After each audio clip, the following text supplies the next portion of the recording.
আসসালামু আলাইকুম ভিউয়ার্স, আশা করি সবাই আপনারা ভালো আছেন। ইনশাল্লাহ আপনাদের দোয়ায় আমিও ভালো আছি। তো নিয়মিত বরাবরের মতো আবার উপস্থিত হলাম আরেকটি ভিডিও নিয়ে। শয়তানি বশীকরণ আমল, এটার মাধ্যমে আপনার পছন্দের ছেলে বা মেয়েকে আপনারা বশীভূত করে আপনার বিছানায় আনতে পারবেন। তো এইগুলো কুফরি কালাম, কালা জাদু বিদ্যা। যাদের ইচ্ছা হবে তারা করবেন, যাদের ইচ্ছা হবে না তারা করেন না। তবে অনেকে বলতে পারে যে এগুলো ইসলামিক, আসলে এগুলো ইসলামিক না, এগুলো কুফরি কালাম, কালা জাদুবিদ্যা। তো অনেক শক্তিশালী। আপনারা কিভাবে প্রয়োগ করবেন বিধিবিধানটা বলে দেব। সম্পূর্ণ দেখবেন ভিডিওটি, টেনে টেনে দেখবেন না।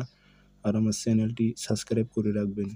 আর আপনারা ব্যক্তিগতভাবে যদি আমার থেকে কাজ করে নিতে চান অথবা কাজ শিখতে চান, যোগাযোগ করবেন 0133152703 ইমো, হোয়াটসঅ্যাপ আছে। এগুলো খুবই খতরনাক বিদ্যা, এগুলো মিশরীয় কালা জাদু বিদ্যা, এগুলো অনেক শক্তিশালী। শনিবার মঙ্গলবার একটি নকশা লিখবেন, নকশার উল্টা পৃষ্ঠে নাম লিখে দেবেন, অমুকের মেয়ে অমুক, অমুকের ছেলে অমুকের সঙ্গে মিলন কর।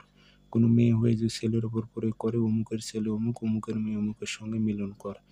উদ্দেশ্যটা উল্লেখ করে দিয়ে আগরবাতির ধোঁয়া দেবেন, আতর লাগাইবেন। লাগানোর পর লোহার তাবিজে ভরে এই তাবিজটি আপনারা 3 বেলা আগুনের তাপ দেবেন। সকালে আপনারা আগুনের তাপ দেবেন, অর্থাৎ রান্না করা যে কড়াই থাকে সে কড়াইয়ে দিয়ে আগুনে ভাজবেন এই তাবিজটি। দুপুরে ভাজবেন, রাতে ভাজবেন, দিনে 3 বার করে, দিনে 3 বার করে আগুনের তাপ দেবেন, অর্থাৎ তাবিজটি ভাজবেন। এইভাবে 3 দিন ভাজেন, ইনশাল্লাহ আপনার কাঙ্ক্ষিত ব্যক্তি আপনার জন্য অস্থির হয়ে যাবে।